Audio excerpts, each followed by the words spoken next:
باركت على إبراهيم وعلى آل إبراهيم إنك حميد مجيد بلغ العلا بكماله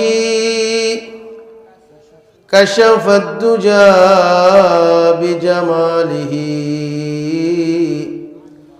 حسنت جميع خصاله صلوا عليه وآله روح حسن مصطفى ہے روح حسن مصطفیٰ ہے ایک بحر بے قرار ان کے ساحل تک کوئی شیر بیاں پہنچا نہیں بلغ العلا بکمالہ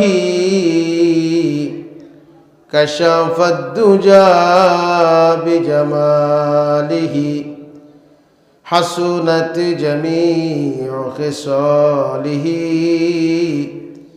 صلوا عليه وآله হাজার কথার মালা সাজিয়ে কবি লিখে কবিতা তোমার নামেরই ছবি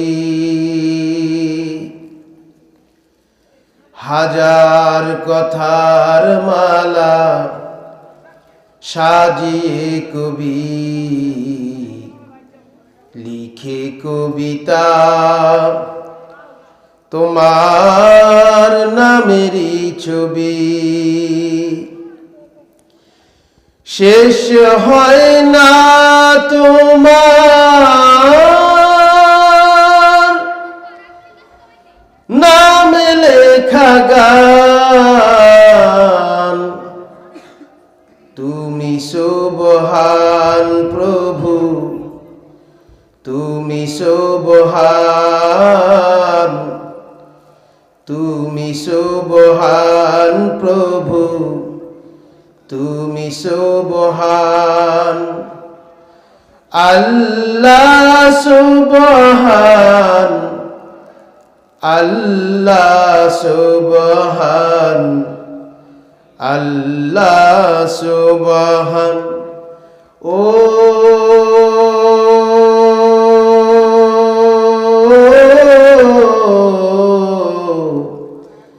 আল্লাহ সুবহান সাগরের ঢেউয়ে শুনি নবতর সুর কলতান বাজে নাম তব সুমধুর নাম সুমধুর সাগরের ঢেউয়ে শুনি নবতর সুর কলতান বাজে নাম তব সুমধুর কি যে গতিময় শোভা তুমি করো দান কি যে গতিময় শোভা তুমি করো দান আল্লাহ সুবহান আল্লাহ সুবহান ও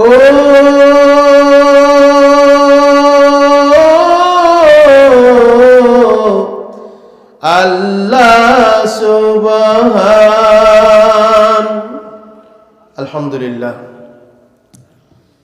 রাতভোগ আয়েশা সিদ্দিকা রাদিয়াল্লাহু তাআলা আনহা আদর্শ পুরাতন মহিলা মাদ্রাসার উদ্যোগে আয়োজিত ঐতিহ্যবাহী ওয়াজ ও দোয়ার মাহফিলের মোহতারাম সভাপতি, প্রধান অতিথি, মুআজ্জাজ ও মুকাররম হযরত উলামায়ে কেরাম, আমার সম্মুখ মানে সমবেত দিন প্রিয়, ইসলাম প্রিয়, দিনদার ইমানদার মুমিন মুসলমান ভাইয়েরা, বুড়া বাবারা, যুবক ভাইয়েরা, পর্দার আড়ালে অবস্থানরতা আমার অত্যন্ত শ্রদ্ধাভাজন মা ও বোনেরা, বিশ্বজগতের মালিক, বিশ্বজগতের স্রষ্টা মহান রব্বুল ইজ্জতুল জালালের আলিশানে দরবারে কালিমাতুশ শুকর যে আল্লাহ জাল্লে জালালুহু আম্মা নওয়ালুহু আপনাকে আমাকে অত্যন্ত দয়া করে, মায়া করে, মহাব্বত করে, করুণার চাদরে আবৃত করে, দুনিয়ার সমস্ত ঝামেলা থেকে মুক্ত করে জান্নাতের এই বাগানে আসার বসার তৌফিক দান করেছেন। এই জন্য শুকরিয়া আদায় করি, আলহামদুলিল্লাহ। ভাই, আপনারা যারা এখানে বসা আছেন সবাই আমার বয়সে বেশি হবেন, আমার মুরব্বীর মতো।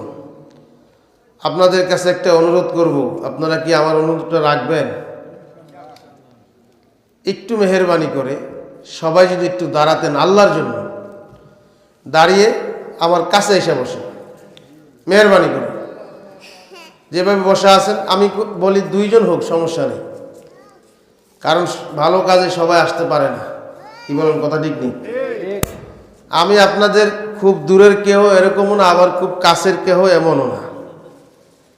যদিও আমি ঢাকায় থাকি, কিন্তু আমার সম্পর্ক বিক্রমপুরের সাথে। আমার বাড়ি আপনাদের গ্রামের থেকে অল্প সামনেই, কলমা।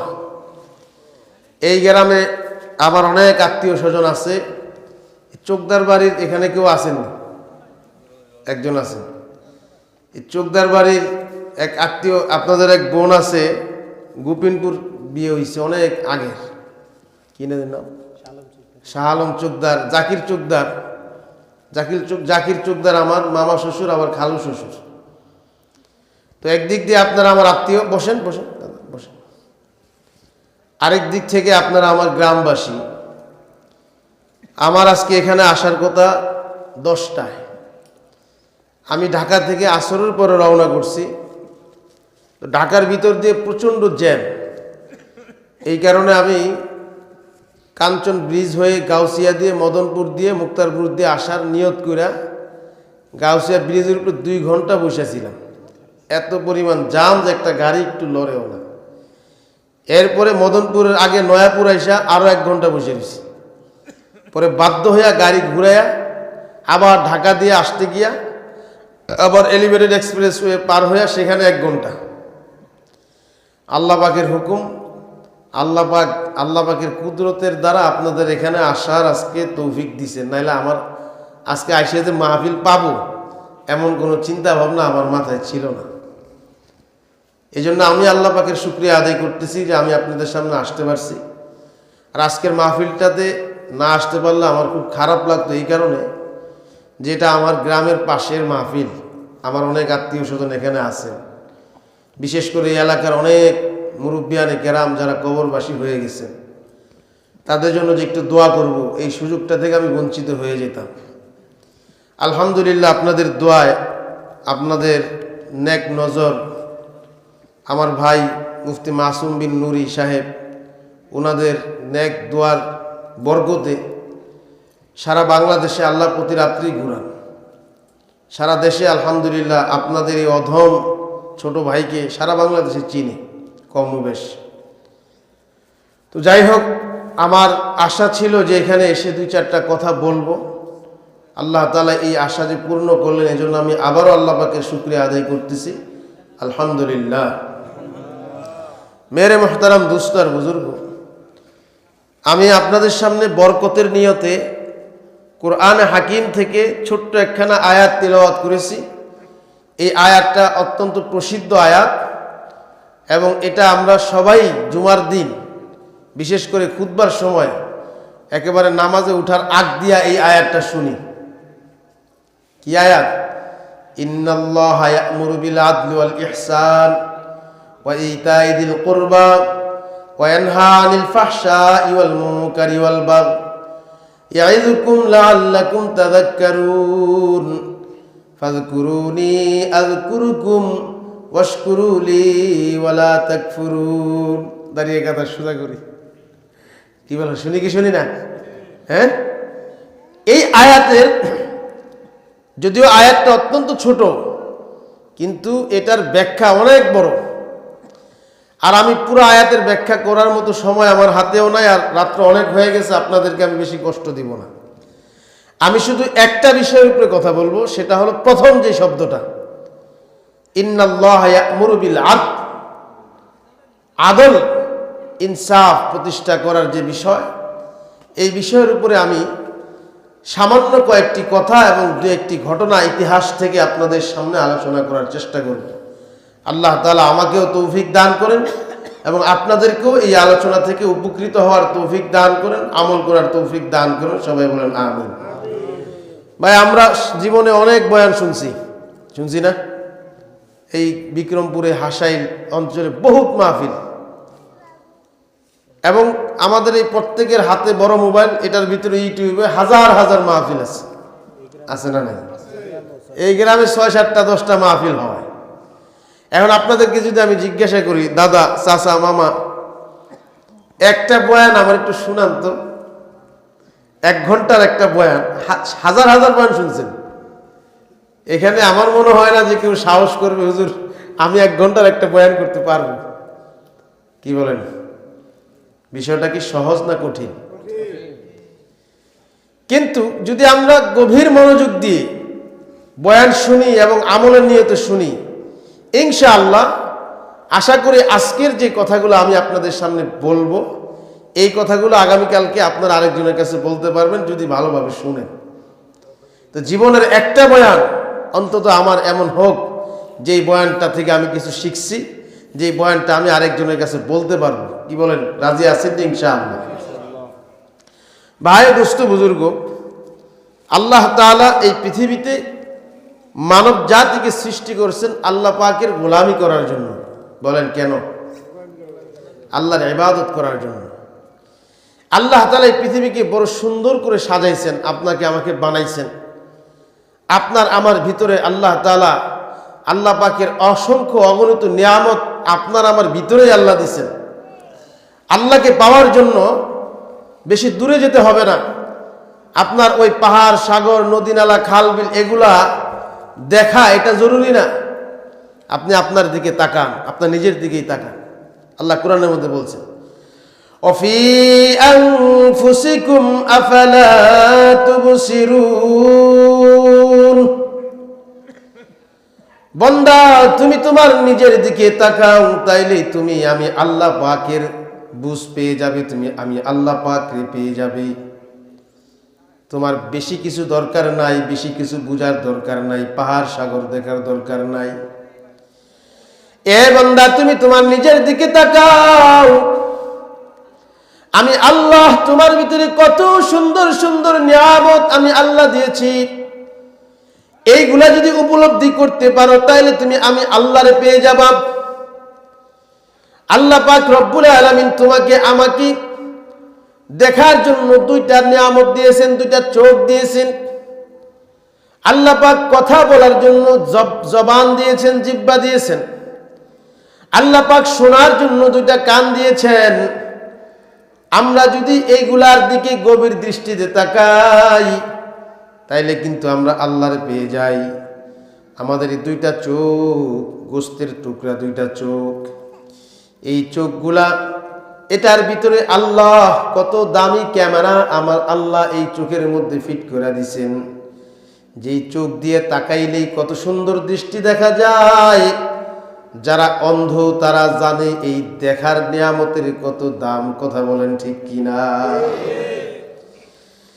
ও দোস্ত ভাই, একটা অন্ধরে যদি আপনি ডাক দিয়ে বলেন, অন্ধরে তোর সারা জীবনের যত ইচ্ছা আছে, এই সব ইচ্ছার ভিতরে তোর সবচাইতে বড় ইচ্ছা কি? অন্ধ আইসা বলবে, আমার বাড়িও চাই না, গাড়িও চাই না, নারীও চাই না, যদি পারো তাইলে আমার 2টা চোখ একটু ভালো করে দাও। এই পৃথিবীর আলো বাতাস পাহাড় নদী সাগরগুলা কেমন দেখা যায়। ও বন্ধু, এটা যদি একটু এক নজর দেখতে পারতাম তাইলে আমার মনের সব বেদনা সব ব্যথা দূর হয়ে যাইত। কথা বলেন ঠিক কিনা?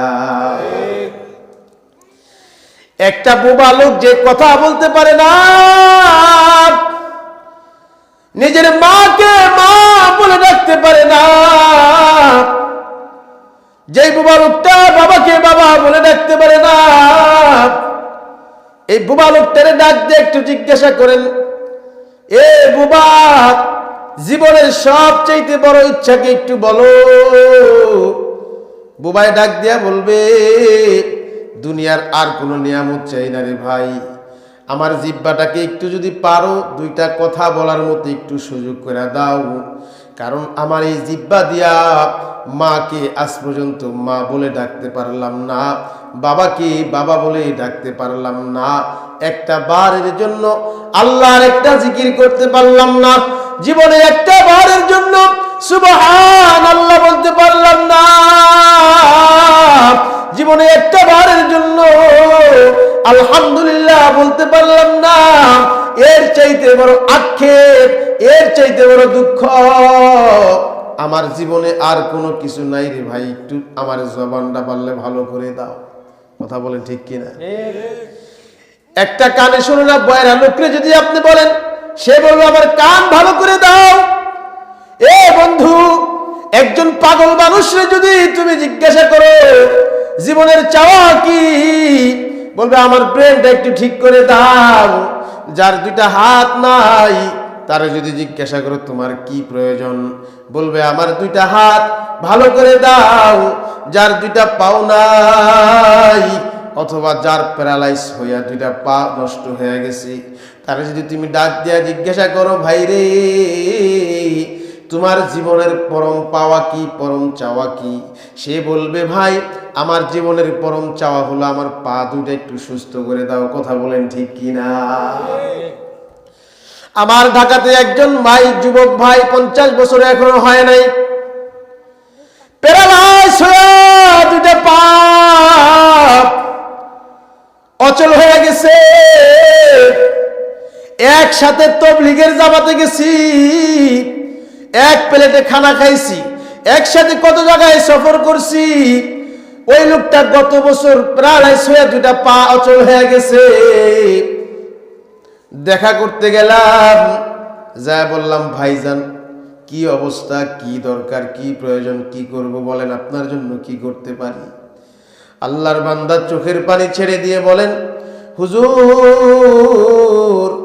5 তলা বিল্ডিং এর মালিক আল্লাহ বানাইছে, 10 তলা বিল্ডিং এর মালিকও আল্লাহ বানাইছে, কোটি কোটি টাকার মালিকও আল্লাহ বানাইছে, কিন্তু এই সব সম্পত্তি আপনারে দিয়া দিবার চাই, পারলে আমার দুইটা পায়ের শক্তি একটু ফিরাই দেন, আমি একটু হেঁটে হেঁটে মসজিদে যেতে চাই, আমি একটু হাইটা হাইটা মসজিদে যাইয়া আল্লাহর কদমে দাঁড়ায়া দুইটা সেজদা দিবার চাই। এ ভাই, এই তোমার নিজের দিকে তাকাইলে ওফি আনফুসিকুম আফালা তুবসিরুন, তুমি নিজের দিকে তাকাইলে আল্লাহর তুমি পেয়ে যাইবা, অথচ আল্লাহর এই নিয়ামত গুলা তুমি সারা জীবন কেমনে কেমনে নষ্ট করছো। আল্লাহ তোমার আমানত হিসাবে দুইটা চোখ দিয়েছিল, এই চোখ দিয়া যা যা দেখার কথা আল্লাহ বলছিলেন ওইগুলা তুমি দেখো নাই, আল্লাহ যা নিষেধ করছেন তা দেখছো, এই জবাব দিয়ে আল্লাহ যা যা বলার কথা বলছেন ওইগুলা তুমি বলো নাই, তুমি আল্লাহ যা নিষেধ করছে তাই বলছো। আল্লাহ তোমাকে মিথ্যা কথা বলার জন্য নিষেধ করেছিল, তুমি মিথ্যা কথাই বলেছ। তোমাকে আল্লাহ গীবত করতে নিষেধ করছে, তুমি কিন্তু ঠিকই এই জবান দিয়া গীবত করছিলা। এই কান দিয়া তোমাকে গান শোনার জন্য নিষেধ করছিল, এই কান দিয়ে বাজনা শোনার জন্য আল্লাহ নিষেধ করছিল, কিন্তু এই কান দিয়া তুমি প্রতিদিন রাত্রে গান না শুনলে তোমার ঘুম হয় না। কি বলেন, আছে না নাই? এই কারণে আল্লাহর নবী বলেন, আরবাউন ইযা কুন্না ফীকা ফালা আলাইকা মা ফাতাকা মিনাদ দুনিয়া 4টা জিনিস এমন আছে যে 4 জিনিস যদি তোমার ভিতরে অর্জন হয়ে যায় তাইলে তুমি দুনিয়ার সবচেয়ে বড় নিয়ামত পেয়ে গেলা। আরবাউন ইযা কুন্না ফিকা ফালা আলাইকা মা ফাতাকা মিনাদ দুনিয়া। দুনিয়ার যত হারানো মুক্তা আছে, হারানো সম্পদ আছে, এই সব হারানো সম্পদ তোমার কাছে অর্জন হয়ে যাবে। মাত্র কয়টা জিনিস? 4টা জিনিস। এর ভিতরে 1 নম্বর যেটা, সেটা হলো হিফযু আমানাতিন। তুমি আমানতের হেফাজত করো, আমানতের খেয়ানত করিও না। আমানতের খেয়ানত করবে তো তুমি দুনিয়ার বহু বড় একটা মূল্যবান সম্পদকে হারায় ফেলাইবা। এরে মুসলমানের দল, শুধুমাত্র এই একটা জিনিস আজকে বাঙালি জাতির মধ্যে না থাকার কারণে, এই এক বিষয় প্রশাসনের মানুষের কাছে না থাকার কারণে, এই একটা বিষয় পুলিশের কাছে না থাকার কারণে, এই একটা বিষয় উপদেষ্টা, মন্ত্রী, এমপি, চেয়ারম্যান, মেম্বার ও এরকম ভাবে ওয়ার্ড কমিশনার যারা আছেন, নেতা নেত্রী কর্মী যারা আছে, এদের ভিতরে এই আমানত না থাকার কারণে আজকে বাংলাদেশের এই অবস্থার জন্য দায়ী হলো আমানত নাই। কথা বল না, ঠিক না? একজন চেয়ারম্যান যদি আমানতদার হয়, একজন মেম্বার যদি আমানতদার হয়, একজন এমপি যদি আমানতদার হয়, একজন মন্ত্রী যদি আমানতদার হয় যে আমি সরকারি মাল আমি নিজে বুক করব না, নিজে দখল করব না, তাইলে কিন্তু সোনার বাংলার যে কথা উঠছে, এই সোনার বাংলা ঠিক ওই সোনার বাংলা হয়ে যায়। তো কথা বলেন ঠিক কিনা? আজকে সোনার বাংলা কোথায় গিয়ে ঠেকছে? আজকে এই সোনার বাংলা আমরা দেখেছি রডের বদলে বাঁশ। ঢাকা থেকে চট্টগ্রাম, আরো 2 বছর আগের কথা বলি, ঢাকা থেকে চট্টগ্রাম বুলেট ট্রেন নামাবে, এই জন্য সবকিছু বিল পাস করবে, মাত্র নকশা করতেছে। এই নকশা করতে গিয়ে 400 কোটি টাকা খালি নকশায় খেয়ে গেছে। নকশা হয় নাই, নকশা করার জন্য নিয়োগ বাণিজ্য দিয়েছে, ওই নিয়োগ বাণিজ্যের ভিতরে 400 কোটি নাই। এইরকম ভাবে প্রশাসনের নিম্ন লেভেল থেকে একেবারে টপ টু বটম একজন ট্রাফিক পুলিশ আজকে যে ঢাকার শহরে জাম, কিসের জন্য এই জাম? এই জাম লাগছে খালি ট্রাফিক তার দায়িত্ব ঠিক মতো পালন করতেছে না, কারণ সে এখন ঘুষ খাওয়া বন্ধ হয়ে গেছে। এখন তার 2 নম্বরের ইনকাম নাই, এই কারণে তার কাজ কামও সে কমায় দিছে, ডিউটিও কমায় দিছে। আমি একদিন গুলশানে সোনালী ব্যাংকে একটা জরুরতের কারণে গেলাম, সেইখানে যাইয়া চেয়ারের মধ্যে বসে আছি, হঠাৎ দেখি একজন সার্জেন আইছে, ট্রাফিকের সার্জেন বুঝছেন? সার্জেন আসছে টাকা জমা দিবে, আমার পাশে আইসা বসছে। বৈশা সব পকেট, ডাইনে বামে নিচে যত পকেট আছে সব পকেট থেকে খালি টাকা বের করতেছে। আল্লাহ না জানলেন না টাকা, 500 টাকা নোট, 1000 টাকা নোট, 100 টাকা নোট সব বাইর করে টেবিলের উপর রাখছে, একেবারে বুড়ো হয়ে গেছে। এখন এই টাকা কোত্থেকে লইছে বুঝার বাকি আছে। যদি বাসার থেকে আনতো তাহলে বান্ডিল থাকতো। সব আল্লাহ ঢুকাইছে, আল্লাহ ঢুকায় এরকম এখন গনতেছে, গুনতে পুরা বান্ডিল বানাইছে, 10-20 হাজার 30 হাজার টাকার বান্ডিল। হায় হায় হায় হায়, এক জায়গায় আমানতের খেয়ানত হওয়ার কারণে আজকে দেশের তরুণের অবস্থা। আজকে আমরা সয়াবিন তেল যেখানে 50 টাকা 60 টাকা কেজিতে খাওয়া যায়, আমার দেশ পার্শ্ববর্তী দেশ ভারতের বুকে চিনি মাত্র 50 টাকা কেজি, পেঁয়াজ মাত্র 20 টাকা কেজি, আলু মাত্র 10 টাকা কেজি, এরকম সব জিনিস যেরকম অর্ধেক দাম, সেখানেও যে অবস্থা। আর আমার বাংলাদেশে সয়াবিন তেল খাইতে হয় 180-90 টাকা কেজি। কথা বলেন ঠিক কিনা? সয়াবিন তেল কি ইন্ডিয়া বানায়? বানায় না, বাংলাদেশও বানায় না। তারাও আমদানি করে, আমরাও আমদানি করি। এমনকি হজের জন্য, উমরার জন্য যে কাফেলাগুলো যায়, এই উমরার কাফেলা হজের কাজ নিয়েও আজকে বিমানগুলা সিন্ডিকেট যারা টিকেটের ব্যবসা করে, এরকম হজের এয়ারলাইন্স ড্রাগসের ব্যবসা করে, ওরাও এরকম ওমরার টিকিট নিয়ে সিনেমিক্যালে সিন্ডিকেট করে আজকে যেই টিকিটের দাম 50,000 60,000 ওই টিকিট বানাইছে 1,20,000। আপনি আল্লাহর নাম নিতে যাইবেন, সেখানেও দুর্নীতি শুরু করছে। কথা বলে ঠিক না বেঠিক? সরকার যদি পাল্টায়, এরকম হাজারো যদি সরকার আসে আর যদি নিয়ত করে আমানত ঠিক করুম না, আমি খালি দুর্নীতি করবো, পকেট খালি ভারী করবো, তাইলে আপনি পকেট ভারী করতে পারবেন, দেশের কোনো উন্নয়ন হবে না, গরিব আরো গরিব হবে আর ধনী আরো ধনী হবে। কথা বলে ঠিক না বেঠিক? অথচ আল্লাহর নবীর যুগে কেমন ছিল? তার আগে আমি শুধু একটা কথা বলে যাই, যতদিন পর্যন্ত মানুষ লেনিন, কার্ল মার্কস, মাও সেতুং আর দুনিয়ার গণতন্ত্র, সমাজতন্ত্র, পুঁজিবাদতন্ত্র এগুলার পিছনে যতদিন ছুটবে, ততদিন পর্যন্ত শান্তি তোমারে কেউ দিতে পারবে না। কারণ এগুলার মধ্যে হলো ভোগবাদী বস্তু, ভোগবাদী চিন্তা ভাবনা। যে যেমনে পারে খাও, পাইলাম থালে দিলাম গালে, পাপ পুণ্য নাই পরকালে, এই চিন্তা করে যার যেমনে মনে চায় খাই আর যেমনে মনে চায় দেশ চালায়, আর দেশের কোনো উন্নতি হয় না, সাধারণ মানুষের কোনো উন্নতি নাই। আমি পৃথিবীর অন্ততপক্ষে 10টা দেশে সফর করছি, আমাদের এই বাংলাদেশের মতো এত অবাধ্যা দেশ পৃথিবীর মধ্যে আর কোনো নাই। বাংলাদেশ 1971 সালে স্বাধীন হয়েছে, একই বছরে একই সময়ে মালয়েশিয়াও একই বছর স্বাধীন করছে, একই বছর। অথচ আজকে মালয়েশিয়া জাপানের সাথে পাল্লা দিয়ে চলে। যেই মালয়েশিয়াতে আপনারা আমাদের দেশে মাত্র একটা কি ট্রেন করিডোরে মেট্রো রেল, এটা আবিষ্কার করে আমাকে হালুয়া রুটি খাওয়া দিছে। কি আশ্চর্য একটা আবিষ্কার, মেট্রো রেল আবিষ্কার করছে। আর সেই মালয়েশিয়াতে আজকে থেকে 30 বছর আগে মেট্রো রেল চালু হয়েছে। মেট্রো রেল এখন ওই দেশের ভিখারি ফকিরনিরা উঠে, নিজে দেখে আসছে।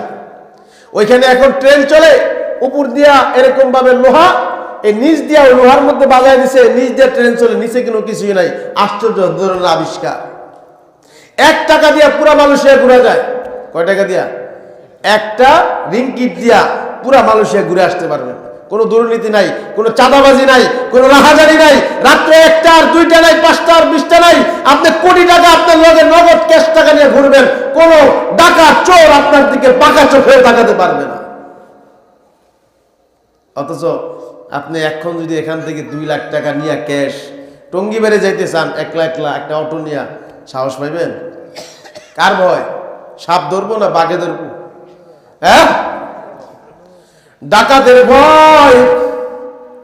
এ দোস্ত, যদি তুমি দুনিয়ার সমস্ত তন্ত্র মন্ত্র সব ফালাইয়া একটা তন্ত্রের দিকে তুমি যদি তাকাও, সেই তন্ত্রের নাম হলো ইসলাম। তন্ত্রের নাম কি বলেন? ইসলাম। যদি ইসলামের দিকে তাকাও, যদি খেলাফার দিকে তাকাও, তাইলে দেখবা যে রাষ্ট্রের মধ্যে শান্তি কত উন্নত, কত সুন্দর রাষ্ট্র কাঠামোর কথা আল্লাহর নবী ইসলামের মধ্যে বলে দিয়েছেন। আল্লাহ তাআলা কোরআনের মধ্যে বলেছেন, যদি দেশের মধ্যে শান্তি চাও, রাষ্ট্রের ভিতরে সুন্দর রাষ্ট্র কায়েম করতে চাও, তাহলে 1 নম্বর কাজ হলো ইন্নাল্লাহা ইয়া'মুরু বিল আদল, ইনসাফ কায়েম করো, ন্যায়পরায়ণতা কায়েম করো। তাহলে তুমি তোমার নিজের ভিতরে, পরিবারের ভিতরে, সমাজের ভিতরে, এরকম দেশের ভিতরে, রাষ্ট্রের ভিতরে যখন তুমি ইনসাফ কায়েম করবা, তখন জুলুম বন্ধ হয়ে যাবে। আর যখন জুলুম বন্ধ হয়ে যাবে, তখন ওই রাষ্ট্র স্বর্ণের চাইতে দামি হবে। কথা বলেন ঠিক কিনা?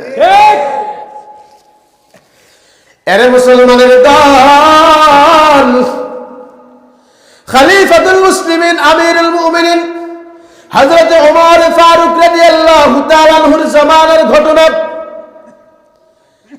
হযরত ওমরের যুগে সিরিয়ার হিমস নগরী থেকে 100-150 মতো একজন হজের কাফেলা বাইতুল্লাহ শরীফের থেকে হজ শেষ করে মদিনা শরীফে আল্লাহ রাসূলের রওজা জিয়ারত করতে আইসা হযরত ওমরের সাক্ষাতে আসছে। আর ওই সময় হিমস নগরীতে ইসলামের যিনি গভর্নর, তার নাম হলো হযরতে আমর ইবনুল আস রাদিয়াল্লাহু তাআলা আনহু। নাম কি? আমর ইবনুল আস। শোনো ইতিহাস, ওয়াজ তো বহুত শুনেছো জীবনে। বেলালের কিস্সা আর অমুকের কিস্সা আর অমুকের কিস্সা আর মাছের কিস্সা আর গাছের কিস্সা কয়া 1 ঘন্টা পার করে দিয়া 50,000 টাকা নিয়ে হুজুর চলে গেছে। আমার এই জাতির কোন ধরনের উপকার হয় নাই। কিছু কথা শুনে যাও, দিলের দরদের কথা শুনে যাও। যদি এগুলো আমল করতে পারো, শান্তি তোমার ঘরের মধ্যে আসবে। তোমার সমাজ দরকার নাই, রাষ্ট্র দরকার নাই, এগুলো তুমি তোমার ঘরে। তুমি একটা রাষ্ট্রের প্রেসিডেন্ট, সেটা হলো তোমার ঘর নামক রাষ্ট্রের প্রেসিডেন্ট। তুমি বাবা, তোমার ঘরের তুমি রাষ্ট্রের প্রেসিডেন্ট। তুমি দাদা, তোমার ঘরের তুমি প্রেসিডেন্ট। তুমি যদি এগুলো তোমার ঘরে কায়েম করতে পারো, তোমার ঘর শান্তি হবে। কথা বলে ঠিক কিনা? আমার তো গ্রাম দরকার নাই, আমার তো পুরা ইউনিয়নের আমি তো দায়িত্বশীল না, আমি তো দেশের দায়িত্বশীল না, এমপি মন্ত্রী না, আমি তো আমার ঘরের দায়িত্বশীল। আমার বউ তো আমার কথা শুনবে, আমার ছেলে তো আমার কথা শুনবে। কথা বলে ঠিক কিনা? আমি আমার বউয়ের ভিতরে, আমার ছেলের ভিতরে যদি ইসলাম ঢুকাই দিতে পারি, যদি সারা দেশের মানুষ এই নিয়ত করে, তাহলে সরকার কিছুই করতে পারবে না। দেখবেন শান্তি এমনি আয়া বসছে। ঠিক না? হযরতে আমর ইবনুল আস, তিনি সিরিয়ার তৎকালীন সময়ে সিরিয়ার যেটা রাজধানী, এখন তো সিরিয়ার রাজধানী অন্য, কিন্তু ওই সময় সিরিয়ার রাজধানীর নাম ছিল হিমস নগরী। কি নগরী বলেন? হিমস নগরী। এই হিমস নগরীর গভর্নর ছিলেন হযরতে আমর ইবনুল আস রাদিয়াল্লাহু তাআলা আনহু। অনেক বড় জলিলুল কদর সাহাবী এবং অনেক বড় আল্লাহওয়ালা সাহাবী। এই আমর ইবনুল আস রাদিয়াল্লাহু তাআলা আনহু 3 জন সাহাবী একসাথে ইসলাম কবুল করছে। আল্লাহু আকবার! এমন 3 জন একসাথে ইসলাম কবুল করছে, ইতিহাসটা আমি কোন দিক থেকে কোন দিকে ওয়াজ করব আমি নিজেও কইতে পারতেছি না। আমি এই বিষয় মোতালাও করি নাই, চিন্তাও করি নাই, আমার ভিতর থেকে আইতেছে। আমি কি করব? বলবো, শুনবেন? 3 জন সাহাবী, আমর ইবনুল আস, 2 নম্বর খালিদ ইবনে ওয়ালিদ রাদিয়াল্লাহু তাআলা আনহু, 3 নম্বর আবু উবাইদা ইবনুল জাররাহ রাদিয়াল্লাহু তাআলা আনহু। এমন 3 জন সাহাবীর নাম বললাম যারা ইসলামের সবচেয়ে বড় শক্তিশালী সাহাবী। এমনকি হযরত খালিদ ইবনে ওয়ালিদ রাদিয়াল্লাহু তাআলা আনহু, আমর ইবনুল আস রাদিয়াল্লাহু তাআলা আনহু আর আবু উবাইদা ইবনুল জাররাহ, এরা যতগুলো যুদ্ধে তারা গিয়েছেন, প্রত্যেকটা যুদ্ধে তারা বিজয় লাভ করেছে। সুবহানাল্লাহ! ইসলামের নেতৃত্ব দিয়েছেন। যেদিকে ঘোড়া ছুটছে ওদিকে কাফেররা থরথর করে কাঁপছে, যেদিকে ঘোড়া ছুটাইছে ওইদিকে কাফের সৈন্যরা পলায়ন করে দেশ ত্যাগ করে ভাগতে বাধ্য হয়েছে।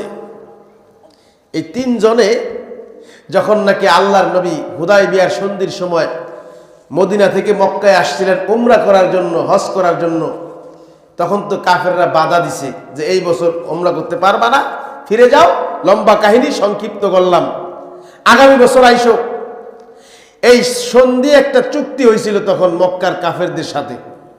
ওই চুক্তির ওয়াজ করতে গেলে 1 ঘন্টা লাগবে, ওটা বাদ দিলাম, মাইনাস করতে করতে আগাই। তো ওই সময়ে এই 3 জন মক্কার বুকে, তারা 3 জনেই আপনার কাফেরদের সাথে, এরা বদরের যুদ্ধ কাফেরদের পক্ষ হয়ে যুদ্ধ করছে, মুসলমানের বিপক্ষে। উহুদের যুদ্ধ কাফেরদের পক্ষ হয়ে যুদ্ধ করছে, মুসলমানের বিপক্ষে। আবার খন্দকের যুদ্ধ কাফেরদের পক্ষ নিয়ে যুদ্ধ করছে, মুসলমানের বিপক্ষে। পুরা মুসলমানদের খবর করে হারাইছে। কিন্তু বদরের যুদ্ধ বিজয় লাভ করছে কারা? কারা? মুসলমান। খন্দকের যুদ্ধ মুসলমান। উহুদের যুদ্ধে প্রাথমিক পর্যায়ে মুসলমান, পরবর্তীতে কাফের। যদি এটার মধ্যে হিকমত আছে, কিন্তু মুসলমানের একটা বিজয় হয়েছে, আবার কাফেরদেরও বিজয় হয়েছে। হযরত খালিদ ইবনে ওয়ালিদ রাদিয়াল্লাহু তাআলা আনহু, সে চিন্তা করতেছে, তার সে যে কাফের, ওই কুফরি ধর্মের ভিতরে তার ততটা একটা মন মানসিকতা নাই, আবার মুসলমান ধর্মের দিকেও তার মন মানসিকতা তেমন একটা নাই। তার খালি বিষয় হলো কেমনে যুদ্ধ বিজয় করা যায়। সে চিন্তা করতেছে, মুহাম্মদ যেই যুদ্ধে যায় সেই যুদ্ধে খালিদি জিততে যায়, খালিদি বিজয় লাভ করে। ঘটনাটা কি? আমার মতো এমন বীর পালোয়ার আমাকে পর্যন্ত নাকা নিসুবানি খাওয়া হারাইতেছে। আজকে একটা কাজ করি, আমি একা মুহাম্মদের বিরুদ্ধে আজকে দাঁড়াবো। আমি মুহাম্মদকে মক্কায় আসতে দিব না, রাস্তায় গতিরোধ করে তারে আটকাই দিব, তারে মদিনায় পাঠাই দিব।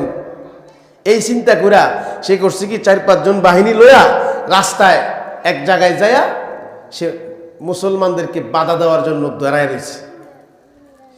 কিন্তু মুহাম্মদুর রাসূলুল্লাহ সাল্লাল্লাহু আলাইহি ওয়াসাল্লাম তিনি শুধু একজন রাসূলই ছিলেন না, তিনি একজন নবী না শুধু, তিনি একজন সফল রাষ্ট্রনায়ক।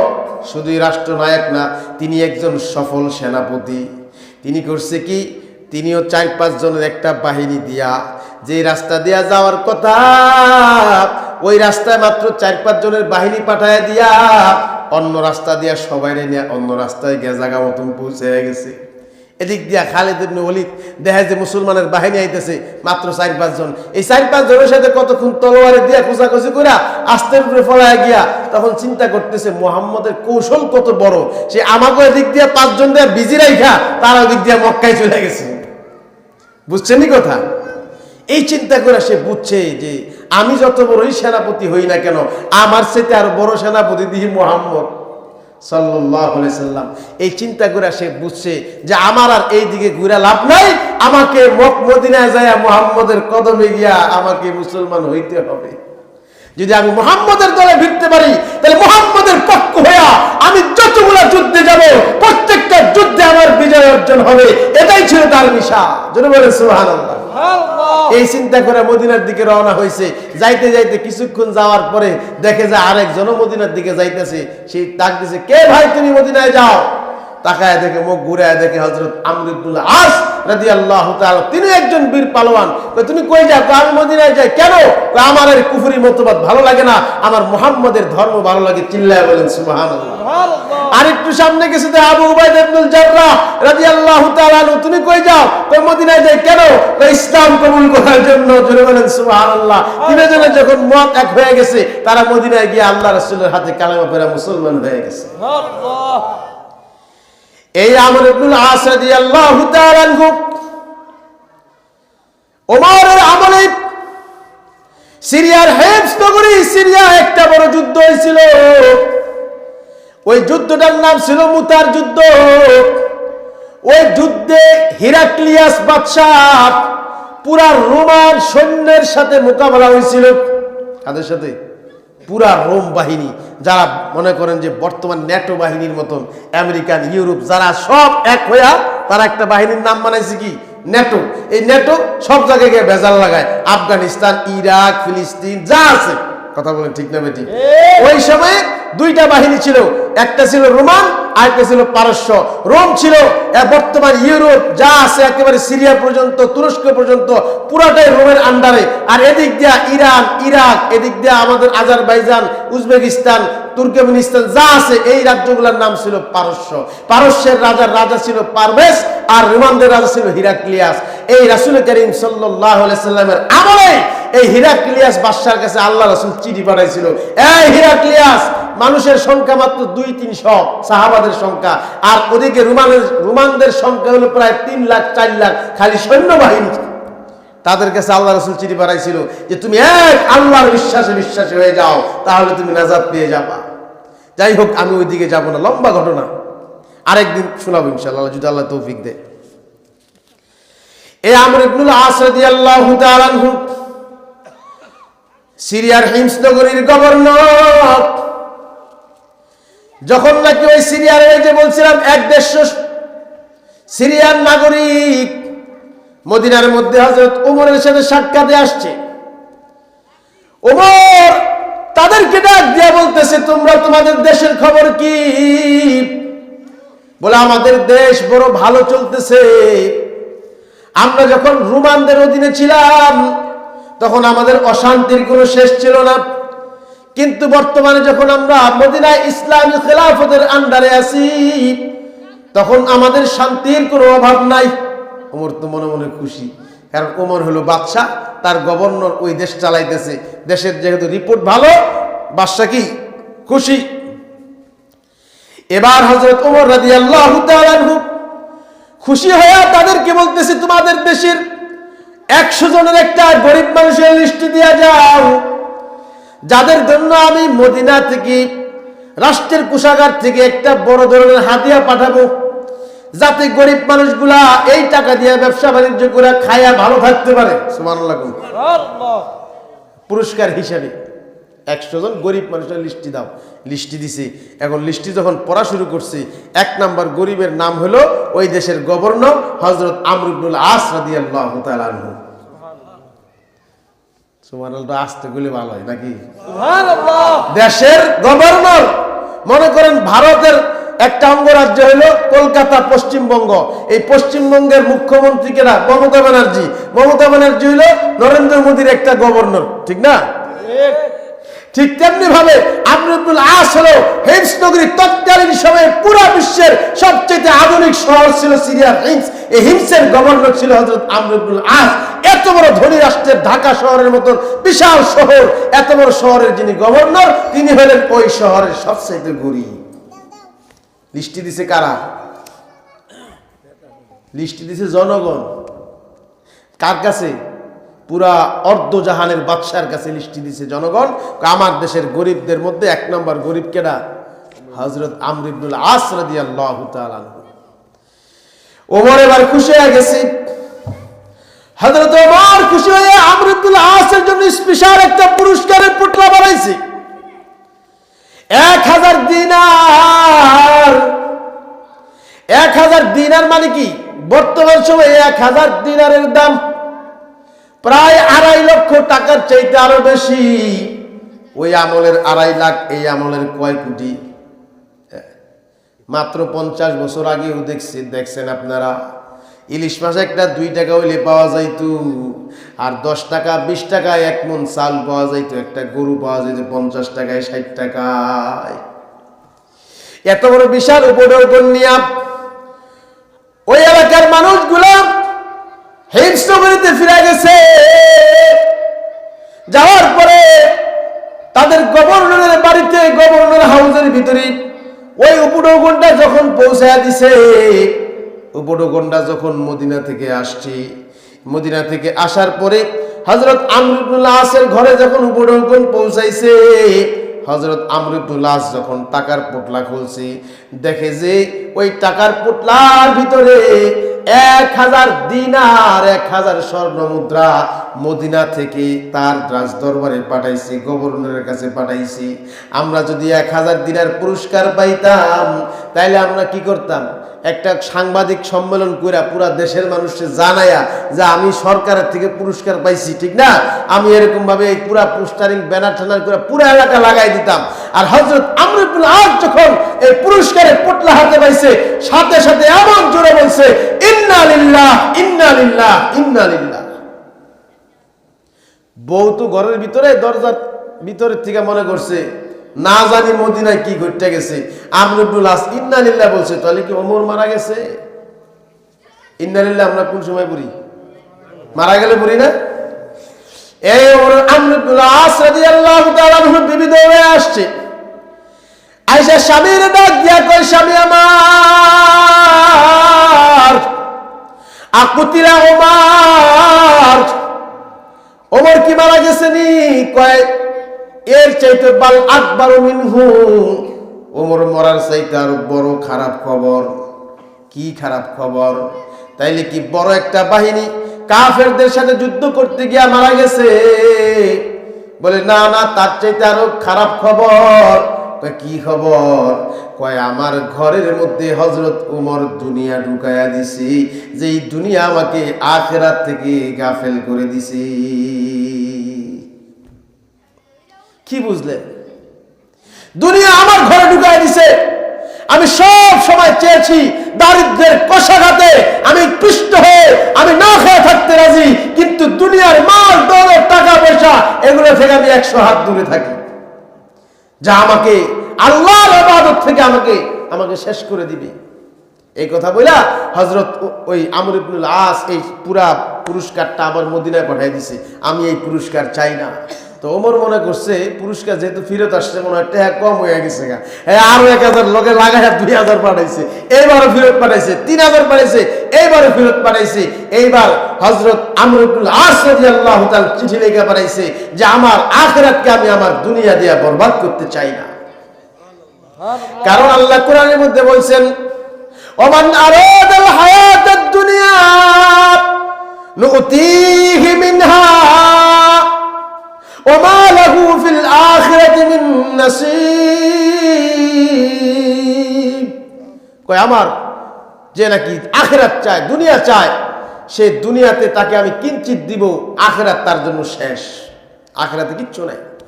ওমান আরাদাল আখিরাতা ওয়া সাআলাহা সা'য়াহা ফাহুয়া মুমিন ওয়া কানা সা'য়ুকুম মাশকুরা।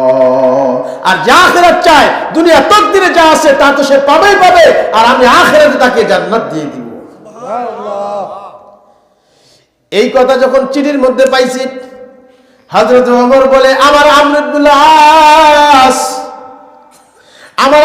আস তো অনেক বড় মাপের বুজুর্গ, দেশ তো সুন্দর চালাইতেছে, আমার বড় খুশি লাগছে, দুনিয়া ত্যাগ করছে, আখিরাত ধরছে, আমি একটু আমর ইবনুল আসের সাথে সরাসরি সাক্ষাৎ করতে যাব। যেই গভর্নর পাঠাইলাম, এই গভর্নর আমি একটু দেখতে যাব, তোমরা ঘোড়া রেডি করো, উট রেডি করো, তোমরা বাহিনী রেডি করো। সবাই মিলে হযরত ওমর প্রায় 150 মানুষ নিয়ে আমর ইবনুল আসের সাথে সাক্ষাৎ করার জন্য হিমস নগরীতে গেছে। যাওয়ার পরে পুরা সিরিয়ার মানুষ সবাই একত্রে হিমসের যে প্রধান গেট আছে ওইখানে এসে হাজির। খলিফাতুল মুসলিমিন আসতেছে এক নজর দেখার জন্য। এই আমর ইবনুল আস যদি এই মাপের লোক হয়, দেশের গভর্নর হইয়া একদম হতদরিদ্র যদি হয়, তাইলে পুরা পৃথিবীর ওই সময়ের খলিফা হযরত ওমরের না জানি কেমন অবস্থা। যদি গভর্নরের এই অবস্থা হয়, তাহলে বাদশাহ কতটা দুনিয়া ত্যাগ করছে। রিওয়ায়াতের মধ্যে লেখেন, হযরত ওমর রাদিয়াল্লাহু তাআলা আনহু এমন একটা পোশাক পরিধান করতেন, যেই পোশাকটার মধ্যে 1টা 2টা 3টা তালি না, 16টা তালিওয়ালা জামা পইরা হযরত ওমর খেজুর পাতার বিছানায় বৈশা হযরত ওমর পুরা অর্ধ জগতের খেলাফতের রাষ্ট্র পরিচালনা করতেন। সুবহানাল্লাহ। এত বড় শাসক, পুরা বিশ্বের শাসক, পুরা দেশের শাসক, শুধু দেশেরই শাসক না, পানিও যার কথা শুনে, আগুন যার কথা শুনে, পশু পাখি যার কথা শুনে, পানির কাছে চিঠি লিখছে, ইয়া দাজলা নীল ইন তাজরি আলা হুকমিল্লাহ ফাতাজরি ওয়া ইন তাজরি আলা নাফসিকা ফালা যরুরাত লানা। এই দরিয়া, নীল দরিয়া, যদি আল্লাহর হুকুমে প্রবাহিত হয়ে থাকিস, তাহলে আমার চিঠি পাওয়ার সাথে সাথে নদীটি পানি প্রবাহিত হবে। আর যদি তোর নফস অনুযায়ী প্রবাহিত হস, তাহলে তোর মতো নীল দরিয়া আমাদের দরকার নাই, তোর পানি তুই রাখ, তোর পানি আমাদের দরকার নাই। এই চিঠি মাত্র নীল দরিয়ার মধ্যে রাখছে, যেই সাহাবী রাখছে বর্ণনা করছেন, নদী থেকে কিনারায় আসার আগে সাতরায়া পানি উঠতে হইছে। পুরা নদী শুকাই গেছিল। কেন শুকাইছিল? ওই নদীর মধ্যে একটা জলজন্ত নারীকে যদি জবাই করে রক্ত না দিত, তাহলে পানি দিত না। কিন্তু এটাকে বন্ধ করার জন্য হযরত ওমর বলছিলেন, যদি তুই আল্লাহর নদী হয়ে থাকিস, তাহলে আল্লাহর হুকুমে প্রবাহিত হবি, আর যদি আল্লাহর হুকুমে না প্রবাহিত হস, নিজের নফস মতো চলতে চাস, তোর মতো নদীর আমাদের কোনো দরকার নাই। চিঠি দিছে, পানি শুরু হয়ে গেছে। মদিনার ভিতরে আগুন বের হয়েছে, পাহাড় থেকে লাভা বের হয়েছে, যেই লাভা কিছুদিন আগে আমেরিকার কয়েকটা রাজ্য জ্বালায় দিছে। মদিনার মধ্যে এরকম পাহাড় থেকে লাভা বের হয়েছে। হযরত ওমর রাদিয়াল্লাহু তাআলা আনহু নিজের হাতের লাঠি যা হযরত তামিমে দাঁড়িয়ে হাতে দিয়া বলতেছে, যাও এই আগুনকে পিটা পাহাড়ের মধ্যে ঢুকায় দিয়ে আসো। কি মনে করছে? কেরাসিন পানি লাগছে, ফায়ার সার্ভিস লাগছে? কিচ্ছু লাগে নাই। এই তামিমে দাঁড়ি পিটা এই আগুনকে পাহাড়ের ভিতরে ঢুকাই দিয়েছে, আর বলছে, এই মদিনা আল্লাহ রাসূলের মদিনা, কিয়ামতের আগ পর্যন্ত মদিনার ভিতরে কোনোদিন আগুন বের হওয়ার সাহস করিস না। আজও পর্যন্ত আগুন বের হয় নাই, কিয়ামত পর্যন্ত মদিনায় আগুন আসার কোনো সম্ভাবনা নাই। শুধুই তাই নয়, মদিনার মধ্যে ভূমিকম্প শুরু হয়েছে। হযরত ওমরের হাতের লাঠি দিয়া মাটির মধ্যে এমন জোরে আঘাত করে বলে, এই মাটি তোর কত বড় সাহস, এই মাটির নিচে বিশ্বনবী মুহাম্মদুর রাসূলুল্লাহ ঘুমায় আছে, আর তোর মতো মাটি আল্লাহর একটা মাখলুক, তুই এখানে কাঁপাকাঁপি শুরু হয়েছিস, আজ থেকে বন্ধ হ, আর কোনোদিন কাঁপাকাঁপি করবি না। যদি কাঁপাকাঁপি করো, আমার ওমরের লাঠির আঘাতে কিন্তু তোকে শেষ করে দেওয়া হবে। সাথে সাথে ভূমিকম্প বন্ধ হয়ে গেছে। বিজ্ঞানীরা বলে যে মদিনার বুকে কিয়ামত পর্যন্ত পিছনে কোনোদিন ভূমিকম্প হয়ও নাই, কিয়ামত পর্যন্ত হবেও না। এক লাঠির আঘাতের বরকত। যার গভর্নর এই অবস্থা, তার বাদশার কি অবস্থা? এই বাদশার দেহার লেগে পুরো এলাকা ভাঙ্গা পড়ছে। হিমস নগরীর গেটের মধ্যে, প্রধান গেটের ভিতরে হযরত ওমর যখন হাজির হয়ে গেছে, পুরা হিমসনগরের মানুষও আসছে, হযরত আমর ইবনুল আসও আসছে। হযরত ওমর পুরা এলাকার মানুষদের সামনে দাঁড়িয়ে একটা ভাষণ দিতেছেন।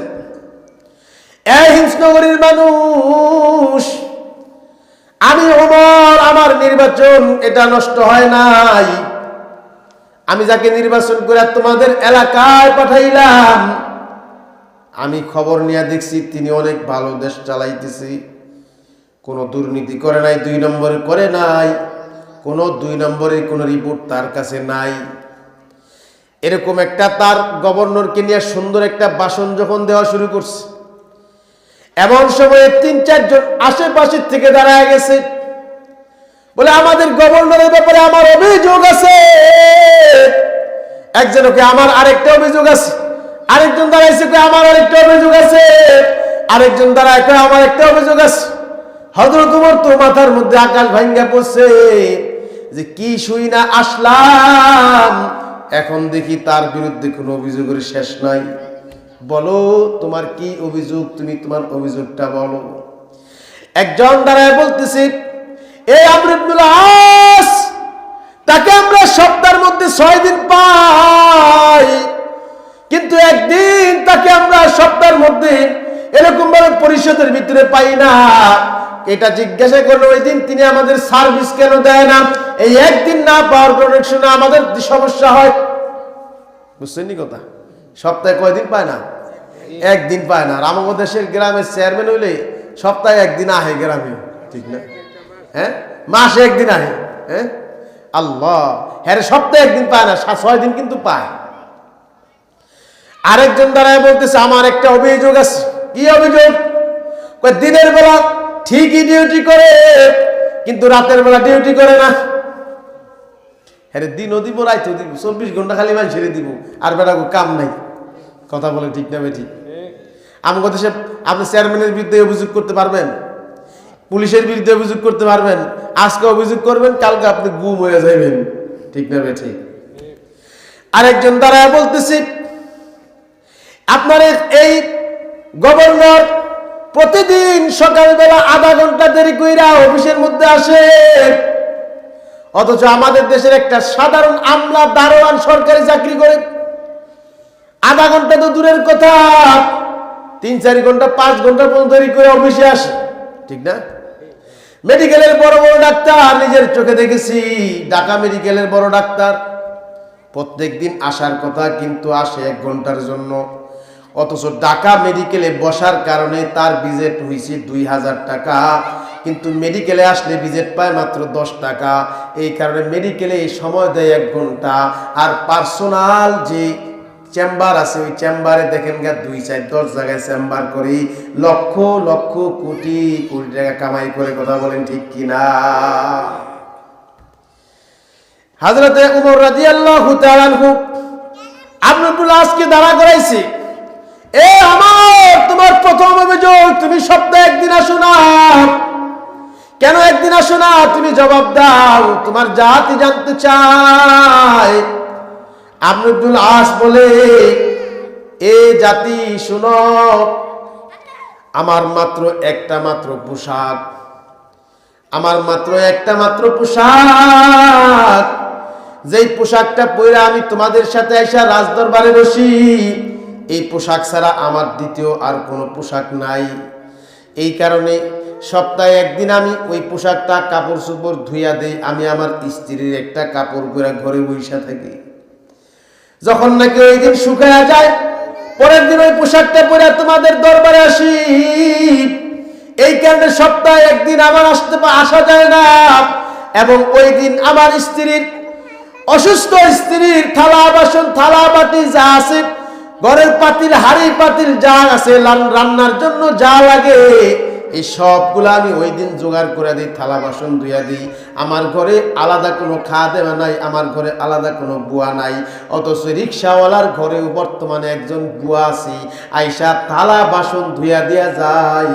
একজন রাজ্যের রাজা, তার ঘরে একজন বুয়া পর্যন্ত নাই, আর এক জোড়ার অধিক কোনো পোশাকও নাই, এমন একটা রাজ্য উপহার দিয়েছিল ইসলাম আল্লাহর নবী হযরত আল্লাহর নবীর সাহাবী হযরত ওমর রাদিয়াল্লাহু তাআলা আনহু।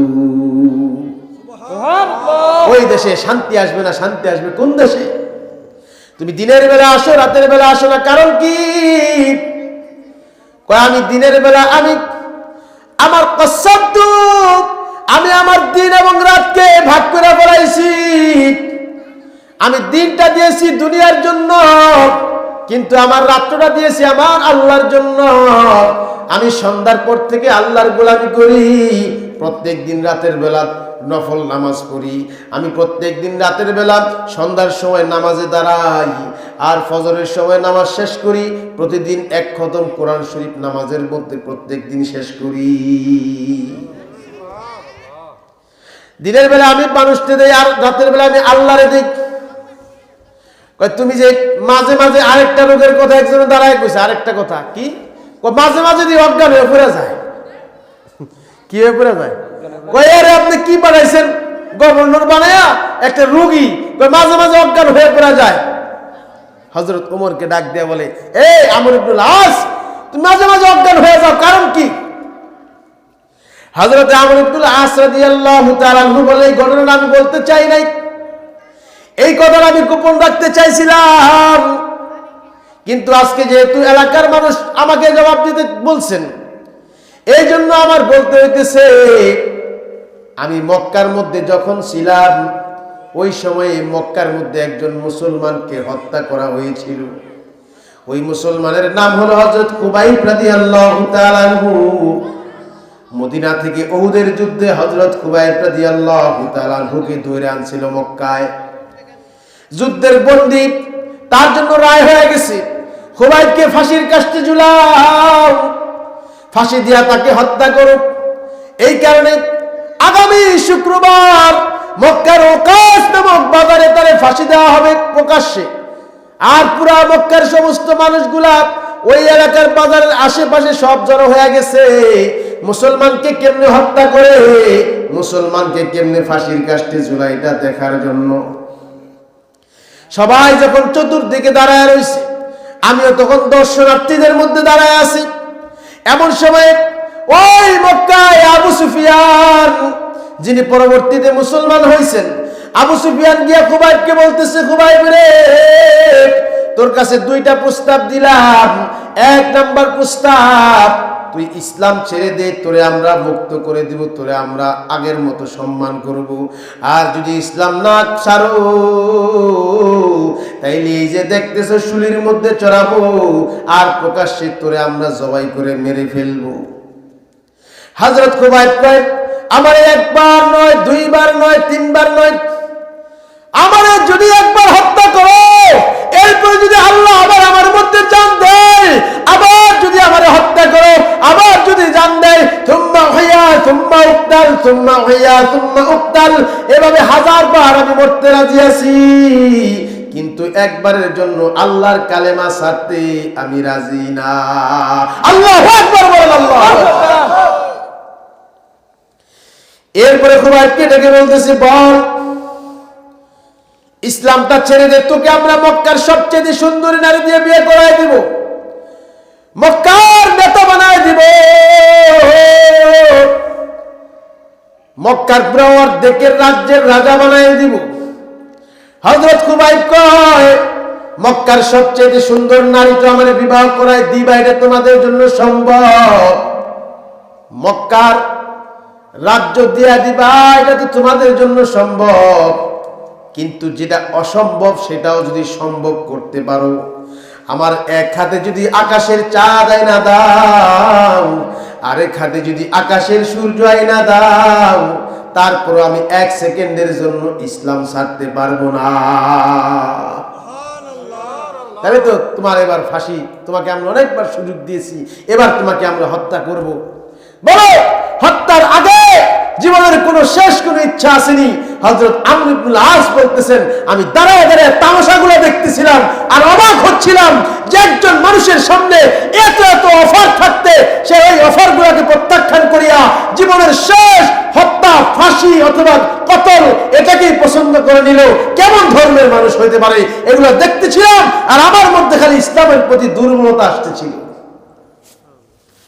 এই তামাশা আমি দেখতেছিলাম। আমার ভাইয়েরা, হযরত খুবাইব রাদিয়াল্লাহু তাআলা শেষ যে ইচ্ছাটা প্রকাশ করলেন, জীবনের শেষ ইচ্ছা, হযরত আমর ইবনুল আস বর্ণনা করেন, আমি দেখতেছিলাম সে কেমনে নামাজটা পড়ে। এই মরার সময় যদি কেউ জানতে পারে 1 মিনিট 2 মিনিট 5 মিনিট পরে আমার ফাঁসি, ওর মাথায় হুঁশ থাকবো? ওই কি থিয়া কি করবো, পাগল হয়ে যাইব। আপনারা দেখছেন এই দেশে এক জল্লাদ, কি জানি নামটা মুক্তি পাইছিল, শাহজাহান জল্লাদ। শাহজাহান জল্লাদ 40 বছর জেল খেটে তারপরে গত 2-3 বছর আগে মুক্তি পাই আবার মারাও গেছে। এই শাহজাহান জল্লাদ বাইরে কইছে যে ফাঁসির কাস্টে আমি প্রায় অনেক 150-200 পর্যন্ত ফাঁসি দিছি। আমি দেখছি ফাঁসিতে নেওয়ার আগে মানুষ পাগলের মতো করে, কারণ একটু পরেই জীবনের সাঙ্গলীলা হয়ে যাবে, জীবনের এই তরি শেষ হয়ে যাবে, এখন আর কিছুই করার নাই, এই মুহূর্তে পাগলের মতো হয়ে যায় মানুষ। হযরত আমর ইবনুল আস রাদিয়াল্লাহু তাআলা আনহু বলেন, আমি তাকায় তাকায় দেখতেছিলাম খুবাইব সুন্দর করে ওযু বানাইল, এরপরে আবার সুন্দর করে আল্লাহু আকবার ধীর স্থির ভাবে মনে হইতেছে তার চেহারার মধ্যে কোনো ভয় নাই, চেহারার ভিতরে কোনো মহাব্বত নাই, কোনো মায়া নাই দুনিয়ার জন্য, কোনো ভয়ও নাই, ভয়ের ছাপও নাই। সুন্দর করে দাঁড়ায়া 2 রাকাত আস্তে আস্তে 2 রাকাত নামাজ পড়াইয়া সালাম ফিরাইয়া মক্কার কাফেরদের দিকে তাকায়া তাকায়া বলতেছে, এ মক্কার কাফেরেরা রে, আমার যদি এই কথা তোরা না বলতি, মরণের ভয়ে আমি নামাজকে লম্বা করতেছি, নাইলে আমি 2 রাকাত নামাজে আমি আমার পুরা জীবনটা শেষ করে দিতাম।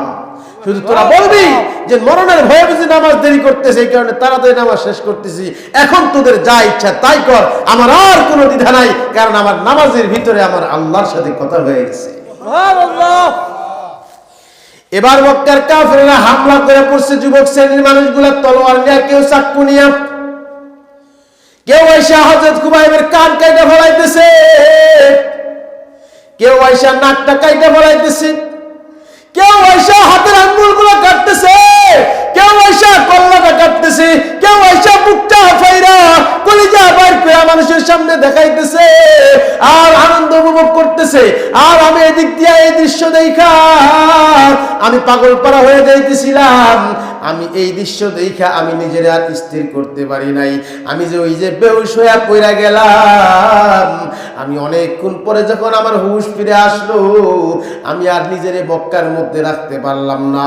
ওই দিন নিয়ত করলাম যে আমি যেভাবেই হোক মদিনায় গিয়া এই জাদুর ধর্ম ইসলাম গ্রহণ করেই ছাড়বো। সুবহানাল্লাহ। এই ধর্ম আমাকে গ্রহণ করতে হবে। কি ধর্ম, কি জাদু তার ভিতরে করে দিল, জীবনের সাঙ্গলীলা হয়ে যাচ্ছে। স্থির ভাবে 2 রাকাত নামাজ পড়লো আর নাক কেটে ফেললো, কান কেটে ফেললো, কলিজা বের করে কেটে ফেললো, কোনো আফসোস নাই, কোনো দুঃখ নাই। এটা কোন ধর্ম? পাগল পারা হয়ে গেছে। এরপরে সে মদিনায় গিয়া ইসলাম কবুল করছে। হযরত আমর ইবনুল আস রাদিয়াল্লাহু তাআলা আনহু বলতেছেন, ওই দৃশ্য আমার মাঝে মাঝে মনে হয়ে যায়, আর ওই দৃশ্যটা যখন আমার মনে হয়ে যায় তখন আমি আর জ্ঞান রাখতে পারি না, আমি সাথে সাথে অজ্ঞান হয়ে যাই। এই কারণে আমি মাঝে মাঝে অজ্ঞান হয়ে যাই। এই কথাগুলা যখন বলতেছিলেন হযরত আমর ইবনুল আস, ওই সময়ে হিমস নগরীর প্রতিটা বাচ্চা, প্রতিটা শিশু, প্রতিটা নারী, প্রতিটা বৃদ্ধ, প্রতিটা যুবক হাউমাউ হাউমাউ করে চিৎকার করে কাঁদতেছিল, হায় আফসোস, হায় হায় আমরা কি করেছি, কার বিরুদ্ধে অভিযোগ করেছি। এমন একজন জলিলুল কদর সাহাবী হযরত আমর ইবনুল আস, তার বিরুদ্ধে আমরা অভিযোগ করেছি। এই কথা বলে চিৎকার করে নারা লাগাই দিয়েছে, নারে তাকবীর, আল্লাহু আকবার। আমর ইবনুল আস জিন্দাবাদ জিন্দাবাদ, খুশামদিদ খুশামদিদ, সবাই খুশি হয়ে গেছে। আমার ভাইয়েরা, আমি বলতেছিলাম আমানতের হেফাজত করা। রাষ্ট্রের থেকে 10 টাকা ভাতা দিছে, ওইটা দিয়েই জীবন চালায় দিছে। হযরত আবু বকর সিদ্দিক রাদিয়াল্লাহু তাআলা আনহুর একই অবস্থা ছিল। ভাতা যেই 10 টাকা 15 টাকা দিত, এটা দিয়েই সংসার চালাইতো। হযরতে ওমরের একই অবস্থা ছিল, ওইটা দিয়েই সংসার চালাইতো। হযরতে ওসমান আলীর একই অবস্থা ছিল। কিন্তু আমাদের দেশে যেই টাকা সরকারকে বেতন দেওয়া হয়, ওই টাকা সরকারের ড্রাইভারের তার চাইতে আরো বেশি বেতন। যদি সরকারের বেতন দেওয়া হয় 1 লাখ টাকা, ড্রাইভার একটা, ওই যে আমরা দেখছিলাম হাসিনার আমলে, হাসিনার একটা পিয়ন 400 কোটি টাকার মালিক। কথা বলেন ঠিক কিনা? পিয়ন, প্রধানমন্ত্রীর পিয়ন 400 কোটি টাকার মালিক। প্রধানমন্ত্রীর কয় হাজার, একজন এমপি মন্ত্রী কত হাজার। এই বাংলাদেশ থেকে গত 16 বছরে 30,000 লক্ষ কোটি টাকা বাংলাদেশ থেকে পাচার করে নিয়ে গেছে। আমেরিকাতে, কানাডাতে, অস্ট্রেলিয়াতে, মালয়েশিয়াতে সেকেন্ড হোম বানাইছে। কত হোম বানাইবা, কত জায়গায় থাকবা? তোমাকে কি একদিন আজরাইল ধরবে না রে ভাই? যেখানেই ঘর বানাও না কেন, আজরাইলের ধরা থেকে বাঁচতে পারবা না। আজরাইল কিন্তু ধরেই ফেলবে। এই কারণে বাবা, আসল হোম বানাও। কবর কি? তোমার আসল হোম হলো কোনটা? কবর তোমার আসল হোম। ওই কবরটাকে সুন্দর বানাও, কবরটাকে আলোকিত বানাও, কবরটাকে আলোকিত বানাও। এরে বন্ধু, কবরটাকে আলোকিত বানাও। কবর প্রত্যেকদিন ডেকে ডেকে বলে, এ দুনিয়ার মানুষ, আমি আনা বাইতুল ওয়াহদা, আনা বাইতুল গুরবা, আনা বাইতুদ দুদ, আনা বাইতুল জুলমা। আমি অন্ধকার ঘর, আমি সাপ বিচ্ছুর ঘর, আমি পোকামাকড়ের ঘর। আমি কবরের মধ্যে আসো, বা বিছানা নিয়ে আসো, আলো নিয়ে আসো, বাতি নিয়ে আসো, সবকিছু নিয়ে আইসো। আমি কবরের কাছে কিন্তু খালি হাতে আইসো না, বিছানা ছাড়া কবরে আইসো না, আলোকিত হওয়া ছাড়া কবরে আইসো না, আমল ছাড়া কবরে আইসো না, আলো ইমান ছাড়া কবরে আইসো না। আমি কবর কাউকে খাতির করব না। আমি কবর কিন্তু ভয়ঙ্কর ঘর। এই কারণে কবরে যাওয়ার আগে কবরের সামান জোগাড় করে যাওয়া, কবরে যাওয়ার আগে, মরার আগে ইমান আমল নিয়ে মরা, মরার আগে গুনাহ মুক্ত হইয়া দুনিয়া থেকে যাওয়া। যদি এটা করতে পারো বাবা, তাইলে তোমার জীবন সফল। আর যদি না করতে পারো, তাইলে তোমার মতো পোড়া কপাল হতভাগা আর দুনিয়ার বুকে কেউ নাই। কথা বলেন ঠিক কিনা? আর কেউ নাই। তুমি সবচেয়ে বড় হতভাগা, পোড়া কপাল। এই পোড়া কপাল নিয়ে কবরে গেলে বাঁচার কোনো উপায়। এই জন্য আসুন, আমার তো মাত্র একটা বিষয়ে কথা বলতে বলতে তো 1.5 ঘন্টা গেছে গা। আল্লাহ, তাহলে ইন্নাল্লাহ ইয়া'মুরু বিল আদল, ইনসাফ কায়েম করা, আমানতের হেফাজত করা, 2 বিষয়ের উপরে আপনাদের সামনে কথা বললাম। এই কথাগুলো মনে রাখবেন, আমল করার চেষ্টা করবেন, এলাকাবাসীর কাছে পৌঁছে দেওয়ার চেষ্টা করবেন। আল্লাহ তাআলা আমাদের সকলকে এই কথাগুলোর উপরে আমল করার তৌফিক দান করেন। সবাই বলেন আমিন। আমিন। আরো জোরে বলেন আমিন। আমিন। আমিন। ওয়া আখির দাওয়ানা আলহামদুলিল্লাহি রাব্বিল আলামিন। আমরা সবাই একবার দুরূদ শরীফ পড়ি, একবার ইস্তিগফার করি। আস্তাগফিরুল্লাহ।